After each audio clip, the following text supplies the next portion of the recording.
A Tampa Bay contractor walks into the building department with a set of plans. The permit counter returns the application.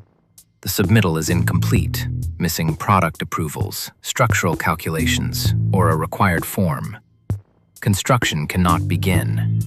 Florida Building Code Section 107 and Chapter 1 define exactly what must be submitted before Tampa will issue a building permit, and the list is longer than most contractors expect.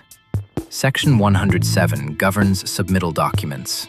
For any construction project of more than minimal complexity, the required submittal includes construction documents, scaled drawings of the proposed work showing dimensions, materials, connections, and structural members, together with a specification of materials and their design values, and any required engineering calculations demonstrating code compliance for structural, energy, and mechanical systems.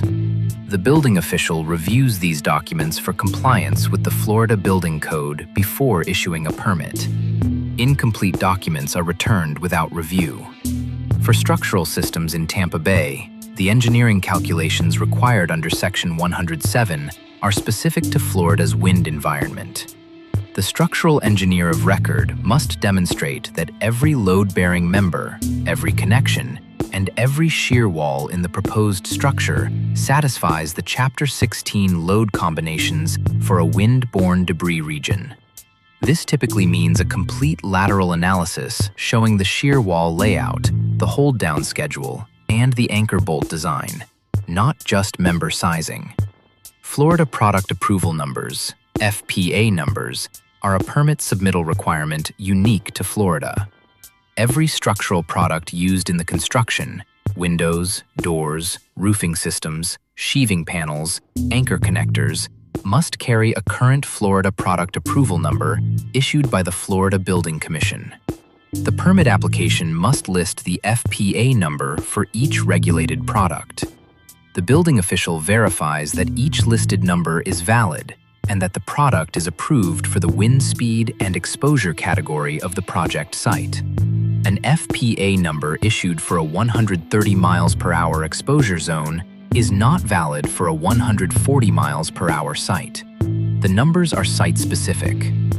The Notice of Commencement is a legal document required under Florida Statute 713.13 before work begins on any permitted improvement. It identifies the property owner, the contractor, and the lender, establishes the public record of the construction project, and is a prerequisite for the building permit. A project that begins without a recorded notice of commencement has no lien protection and no legal contractor of record, a significant liability exposure for both owner and contractor. Local amendments add layers specific to Tampa and Hillsborough County. The City of Tampa administers permits through the City of Tampa Permit Center. Hillsborough County unincorporated areas are administered through Hillsborough County Construction Services.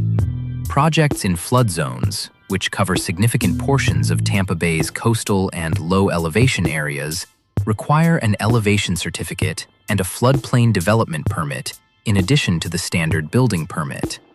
The flood zone determination must be made before submittal because the base flood elevation affects foundation design, finish floor elevation, and mechanical equipment placement.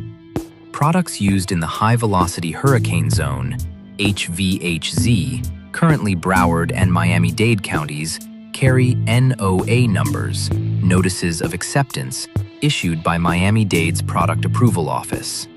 Tampa Bay is not in the HVHZ, but some contractors use HVHZ-approved products because the approval standard is higher. An NOA-approved product is also FPA-approved for Tampa Bay applications, but an FPA-approved product is not necessarily NOA-approved. The distinction matters when contractors order from suppliers who serve both markets. The permit is not issued at the counter. In Tampa, standard commercial permits typically take 2 to 8 weeks for plan review. Residential permits for new construction take similar timelines. Concurrent review by building, fire, and zoning departments occurs simultaneously. A deficiency in any one department returns the entire application to the correction queue. Every error in the submittal package extends the timeline, and construction cannot begin until the permit is in hand. If you're pulling a permit in Tampa Bay, share this with someone who's submitted an incomplete package. Subscribe for more Florida building code explained in plain language.